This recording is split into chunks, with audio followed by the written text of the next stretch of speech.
وابستہ رہو گے تو میری بات ہرگز گمراہ نہیں ہو سکتے۔ تو پیغمبر تو اس دنیا سے چلے گئے، لیکن ان کی حدیثیں اور جو ائمہ معصومین علیہ السلام ہیں، ان کے اقوال، ان کی حدیثیں ہمارے لیے رہنمائی کے لیے آج بھی موجود ہے۔ وہ حدیثیں جنہیں پڑھ کر ہم ہدایت حاصل کر سکتے ہیں۔ اگر ہم ان کے اقوال پر، ان کی حدیثوں پر عمل کریں تو ہماری زندگی بھی ایک بہترین زندگی بن سکتی ہے۔ عزیزان گرامی، آج کا روز جمعے کا روز ہے، اور آج اردو مہینے میں جو مہینہ ہے ماہ ذی الحجہ، یہ ذی الحجہ آخری مہینہ، ذی الحجۃ الحرام یعنی محترم مہینہ، بڑا ہی احترام والا مہینہ ہے۔ اور آج ذی الحجہ کی پہلی تاریخ ہے۔ یہ وہ مبارک تاریخ ہے کہ اس تاریخ میں جناب سیدہ فاطمۃ الزہرا سیدۃ النساء العالمین کا عقد امیر کائنات مولائے متقیان امیر المومنین علی بن ابی طالب سے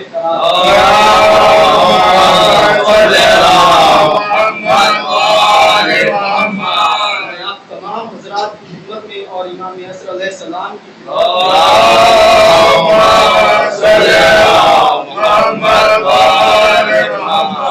اس پر مبارک روز کی مبارکباد پیش کرتا ہوں۔ عزیزان گرامی، ماہ ذی الحجہ بڑا ہی مبارک مہینہ ہے کہ اس کی شروعات بھی خوشی سے ہو رہی ہے۔ ایک خوب مناسبت جو آج کی ہے، روز جمعہ، جمعے کے روز کو بھی مسلمانوں کے لیے عید کا دن قرار دیا گیا ہے، اور خود یہ مناسبت ہمارے لیے خوشی کی ہے کہ آج جو اہل بیت کے چاہنے والے ہیں، اہل بیت علیہ السلام کے ماننے والے ہیں، ان کے آقا مولا علی علیہ السلام کا عقد جناب سیدہ کے ساتھ ہوا۔ اور یہ ماہ ذی الحجہ، اس ذی الحجہ کے مہینے میں خداوند عالم نے ہمارے لیے 3 عیدیں قرار دی۔ ایسے تو مسلمانوں کی 2 بڑی عیدیں ہیں، ایک عید قربان اور ایک عید الفطر، لیکن یہ جو ماہ ذی الحجہ ہے، اس ذی الحجہ کے مہینے میں صرف 3 عیدیں، اور ایسی مبارک عیدیں ہیں کہ جن کی فضیلتیں ہم بیان نہیں کر سکتے۔ ایک عید جو 10 تاریخ کو آنے والی ہے، وہ ہے عید قربان، جس میں ہم جناب اسماعیل علیہ السلام اور جناب ابراہیم علیہ السلام کی یاد کو تازہ کرتے ہیں، قربانی پیش کرتے ہیں خداوند عالم کی بارگاہ میں، تاکہ وہ ہماری قربانی کو قبول کرے۔ اور عزیزان گرامی، یہی وہ ماہ ذی الحجہ ہے جس میں خداوند عالم نے ارکان حج کو رکھا ہے۔ اسی ذی الحجہ کے مہینے میں جو مسلمان مستطیع ہو جاتے ہیں، وہ حج بیت اللہ کے لیے جاتے ہیں اور حج کے 18 ارکان کو انجام دیتے ہیں، اور انہی 18 اراکین میں سے ایک رکن ہے قربانی، یعنی جو مکہ شریف میں حج کے لیے جاتا ہے اس پر قربانی کرنا واجب ہو جاتا ہے۔ تو یہ رکن ہے ایک حج کا قربانی، اور وہ تمام مسلمانوں کے لیے مستحب ہے۔ لہذا جو تمام دنیا کے مسلمان 10 تاریخ کو اور 11 اور 12 کو قربانی انجام دیتے ہیں، یہ مستحب طور پر انجام دیتے ہیں۔ یہ قربانی بھی ایک عظیم عمل ہے کہ راہ خدا میں انسان اپنی طرف سے بہترین جانور کو خداوند عالم کی بارگاہ میں پیش کرے تاکہ خداوند عالم اسے قبول کر سکے۔ اور دوسری مناسبت اس ماہ ذی الحجہ میں جو ہمارے لیے عید کا دن قرار پاتی ہے، وہ ہے 18 ذی الحجہ، جو اس ماہ 18 جولائی کو آنے والی ہے۔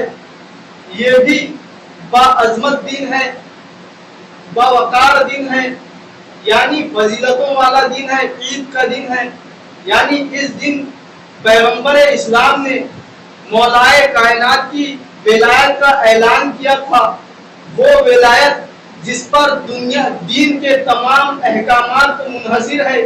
یعنی انسان اگر وہ ولایت مولائے کائنات کو قبول نہ کرے اور اپنے دین کے تمام ارکان کو انجام دے، لیکن محبت مولائے کائنات اس کے دل میں نہ پائی جاتی ہو، تو اس کی تمام عبادتیں بیکار ہو جاتی. اسی لیے خداوند عالم نے اسے 18 ذی الحجہ کو، عید غدیر کو عید اکبر قرار دیا. تو ہمیں بھی جس طرح سے ہم عید قربان منائیں گے، اسی طرح سے عید غدیر بھی منائیں. اور اس کے بعد اس مہینے میں تیسرا باعظمت دن جو ہے، تیسرا عید کا دن جو ہے، وہ ہے 24 ذی الحجہ. دیکھیے کتنی مناسبتیں ہیں اس مہینے میں، کتنا باعظمت مہینہ ہے یہ ماہ ذی الحجہ. اسی لیے اسے ذی الحجۃ الحرام کہا گیا ہے، یعنی احترام والا مہینہ ہے، محترم مہینہ ہے. یہ 24 ذی الحجہ کا دن وہ دن ہے جس دن پیغمبر اسلام نے عیسائیوں سے مباہلہ کیا تھا اور خداوند عالم نے آپ کو کامیابی عنایت فرمائی تھی. اس دن کو ہم عید مباہلہ کے نام سے یاد کرتے ہیں.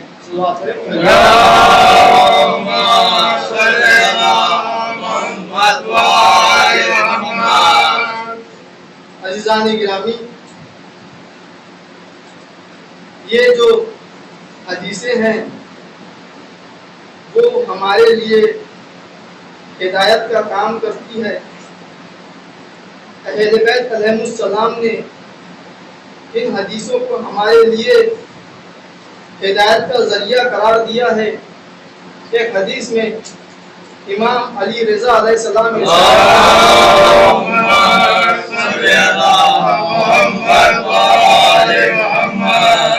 المسلم الذي يسلم المسلمون من لسانه ويده وليس منا من لم يأمن جاره وعائقه. مسلمان وہ ہے کہ جس کی زبان اور ہاتھوں سے دوسرے مسلمان محفوظ رہے، اور وہ شخص ہم سے نہیں جس کا پڑوسی اس کے شر سے محفوظ نہ ہو. اسلام امن و امان کا دن ہے اور ہر انسان کو امن و امان کی دعوت دیتا ہے. یہی وجہ ہے کہ اسلام میں عبادتوں کے ساتھ ساتھ اخلاق کی جانب بھی خاص توجہ دی گئی ہے. حقیقی مسلمان وہ ہے جو کسی کو اذیت نہ دے، پریشان نہ کرے اور مار پیٹ نہ کرے، اور زبان سے کسی کی دل آزاری اور دل شکنی نہ کرے. اسی طرح اسلام میں پڑوسی کو بھی بہت اہمیت دی گئی ہے. پڑوسی کسی بھی مذہب کا ہو، کسی بھی مذہب کا کیوں نہ ہو، اور اس کے حقوق کی رعایت کرنے کا حکم دیا گیا ہے. یہی وجہ ہے کہ جو کوئی اپنے پڑوسی کو اذیت اور آزار پہنچائے وہ حقیقی مسلمان نہیں ہو سکتا. لہذا ایک مسلمان ہونے کے ناطے ہمیں اپنی زبان پر کنٹرول رکھنا چاہیے، اس لیے کہ روایت میں نقل ہوا ہے زبان تمام برائیوں کی کلید اور چابی ہے. یعنی تمام برائیوں کی جڑ یہ زبان ہے. زبان کا زخم تلوار کے زخم سے زیادہ گہرا ہوتا ہے. تلوار کا زخم تو ایک بار بھر جاتا ہے، لیکن اگر کسی کو زبان سے ضرر پہنچی ہو تو وہ مرتے دم تک نہیں بھول پاتا.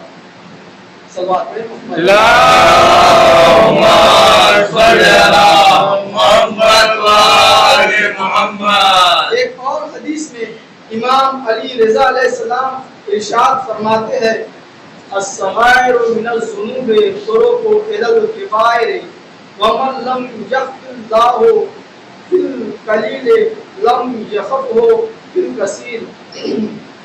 چھوٹے گناہ بڑے گناہوں کا راستہ ہے.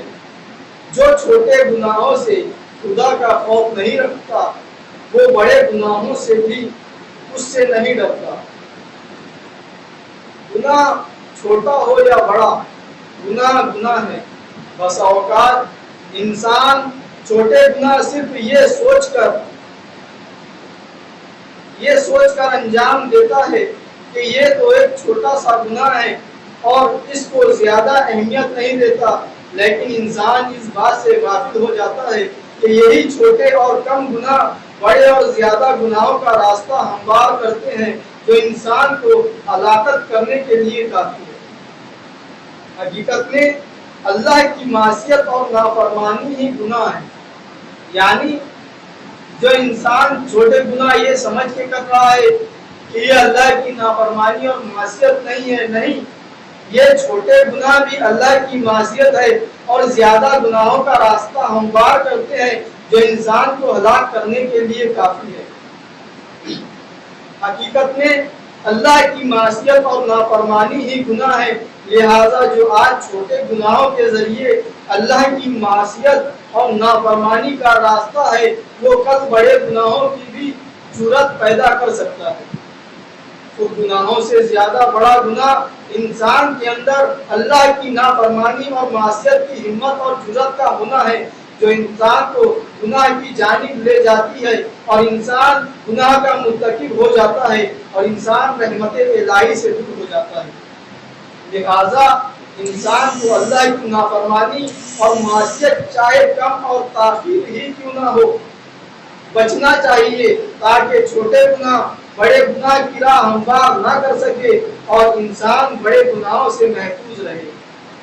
صلوات پڑھیں۔ اللہم صلی علی محمد وآل محمد۔ حدیث میں امام علی رضا علیہ السلام ارشاد فرماتے ہیں 5 چیزیں اگر کسی میں نہ پائی جاتی ہو تو دنیا اور آخرت کے بارے میں اس سے کسی طرح کی امید توقع نہ رکھو۔ یعنی یہ 5 چیزیں ایسی ہیں کہ اگر یہ انسان میں نہ ہو تو اس سے دنیا اور آخرت کی کوئی توقع نہ رکھی جائے، یعنی وہ دنیا اور آخرت کے بارے میں فائدے مند نہیں ہے۔ اس کا مطلب یہ نہیں کہ یہ 5 چیزیں اگر ہم میں نہ ہو تو ہم توقع نہ کریں، نہیں، ہم کوشش کریں کہ جو صفتیں ہم میں نہیں ہیں وہ ہم میں پیدا ہو جائے۔ وہ 5 چیزیں کیا ہے؟ جس کے وجود میں اعتماد نہ ہو، یعنی انسان اپنے وجود میں اعتماد نہ رکھتا ہو، متزلزل ہو، یعنی شک و شبہ میں مبتلا ہو، جس کی طینت میں کرم اور جواں مردی نہ دیکھ سکو، یہ دوسرے ہے۔ تیسرے، جس کے اخلاق و اطوار میں استحکام نہ ہو، اور چوتھے، جس کے نفس میں نجابت اور شرافت نہ ہو۔ اگر انسان شریف النفس نہیں ہے تو وہ بھی دنیا اور آخرت میں کوئی فائدے مند نہیں۔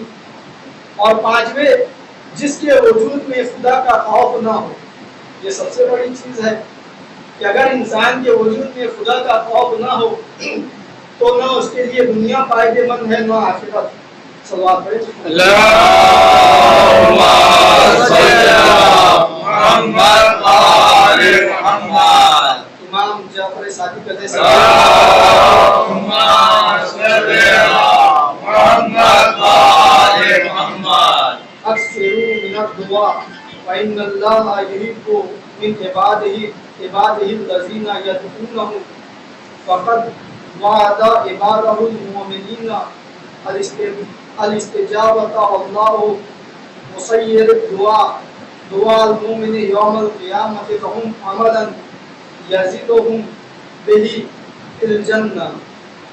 زیادہ دعا کیا کرو کیونکہ اللہ دعا کرنے والے بندے کو دوست رکھتا ہے اور اس نے اپنے مومن بندوں کی دعا کو قبول کرنے کا وعدہ کیا ہے۔ اللہ روز قیامت مومنین کی دعاؤں کو ان کے اعمال میں شمار کرے گا اور اس کے بدلے انہیں جنت میں الگ سے ثواب عطا کرے گا۔ دعا اللہ اور بندے کے درمیان رابطے کا ذریعہ ہے جس کے ذریعے بندہ اپنی حاجات کو براہ راست انبیاء اور اوصیاء کے توسط سے اللہ سے مانگ سکتا ہے، جیسا کہ قرآن میں بھی ارشاد ہوا ہے وَابْتَغُوا إِلَيْهِ الْوَسِيلَةَ کہ مجھ تک پہنچنے کے لیے وسیلہ تلاش کرو۔ تو جو بھی ہم دعا مانگتے ہیں دعا مانگے تو وسیلے کے ساتھ مانگے، اس لیے کہ خداوند عالم نے اہل بیت علیہ السلام کو وسیلہ قرار دیا ہے۔ یہی وجہ ہے کہ اسلام نے اللہ سے مانگنے اور اس سے دعا کرنے کی بہت زیادہ تاکید کی ہے، اور نیز روایات میں دعا کو مومنین کے لیے اسلحہ کہا گیا، یعنی دعا مومن کا ہتھیار ہے۔ ہتھیار سے انسان اپنا ڈیفینس کرتا ہے، اپنا بچاؤ کرتا ہے، تو ایک ایسا ہتھیار خداوند عالم نے انسان کو دیا ہے کہ جس سے وہ اپنا بچاؤ کر سکتا ہے، اور وہ ہے دعا۔ دعا کے ذریعے سے انسان ہر مصیبت سے بچ سکتا ہے۔ لہذا ہمیں چاہیے کہ ہم اللہ سے دعا مانگیں۔ اللہ اپنے بندوں کی دعا کو سنتا اور پسند کرتا ہے، اور وہ چاہتا ہے کہ اس کا بندہ ہر چیز کو اس سے ہی مانگے۔ لہذا اس نے قرآن میں دعا کو قبول کرنے کا وعدہ کیا ہے۔ اس کے علاوہ بذات خود دعا ایک عمل ہے۔ آپ جب دعا کرتے ہیں تو آپ ایک عبادت کے عمل کو انجام دیتے ہیں، یعنی دعا کرنا ایک عبادت میں شمار ہوتا ہے۔ اس کے علاوہ بذات خود دعا ایک عمل ہے جو کہ نیک اعمال میں شمار کی جاتی ہے، کہ جس پر اللہ تعالیٰ بندے کو الگ سے اجر اور ثواب عطا کرتا ہے۔ یعنی جب انسان دعا کرتا ہے اور اگر انسان کی وہ دعا قبول نہ بھی ہو تو اسے دعا کرنے کا ثواب حاصل ہوتا ہے۔ لہذا بندے کو بارگاہ الہی میں دعا کرنے میں شرم نہیں کرنی چاہیے، اور اس سے اپنی تمام ضروریات کو پورا کرنے اور مشکلات کے حل کی دعا مانگنی چاہیے۔ اور ہمیں چاہیے کہ تمام مومنین کے لیے، تمام مسلمین کے لیے جو اس دنیا میں ہے، ان کی خیر و برکت کے لیے، عافیت سے بچنے کے لیے دعائیں مانگتے رہیں۔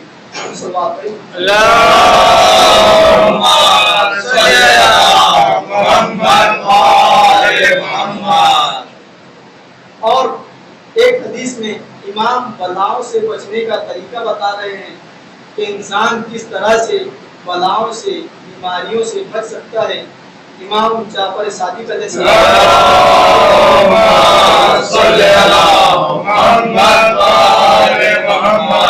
جو شخص نماز فجر کے بعد کسی سے کلام کرنے سے قبل ہو، یعنی جب نماز صبح پڑھ لے تو نماز صبح پڑھنے کے بعد اس عمل کو انجام دے، کسی سے بات کرنے سے پہلے۔ وہ کیا عمل ہے؟ کلام کرنے سے قبل 7 مرتبہ بسم اللہ الرحمن الرحیم، لا حول ولا قوت الا باللہ العلی العظیم، یہ 7 مرتبہ اس کلام کی تلاوت کرے۔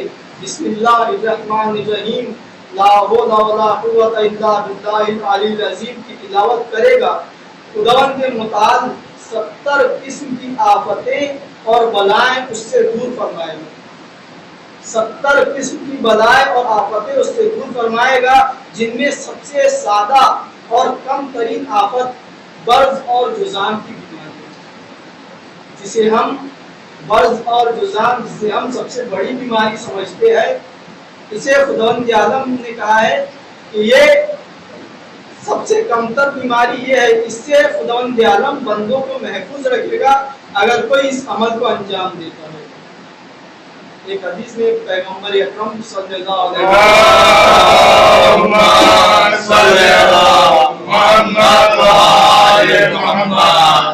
یہ حدیث خاص طور پر جوانوں کے لیے ہے کہ ان احب الخلائق الی اللہ شاب حدث السن فی صورت حسنۃ جعل شبابہ وجعل اللہ برفقاتہ ذلک الذی یباہی بہ الرحمن ملائکۃ یقول ھذا عبدی حقا، کہ پیغمبر اکرم ارشاد فرماتے ہیں کہ بے شک اللہ کے نزدیک مخلوق میں سب سے زیادہ پسندیدہ وہ خوبصورت نوجوان ہے جو اپنی جوانی اور خوبصورتی کو اللہ کی اطاعت میں گزارے، یعنی اپنی جوانی کو، اپنی خوبصورتی کو اللہ کی اطاعت میں گزارے۔ اللہ فرشتوں کے سامنے ایسے نوجوان پر فخر کرتا ہے اور کہتا ہے یہ میرا حقیقی بندہ ہے۔ اللہ کی عظیم نعمتوں میں سے ایک نعمت شباب یعنی جوانی ہے، جو دیکھتے ہی دیکھتے جلدی ختم ہو جاتی ہے اور بادلوں کی رفتار سے گزر جاتی ہے۔ لہذا جوان کو اپنی جوانی کی قدر کرنی چاہیے۔ جوان شخص بدن کے اعتبار سے بھی کامل ہوتا ہے اور زندگی کے ہر مرحلے کی نسبت طاقتور اور مستحکم ہوتا ہے۔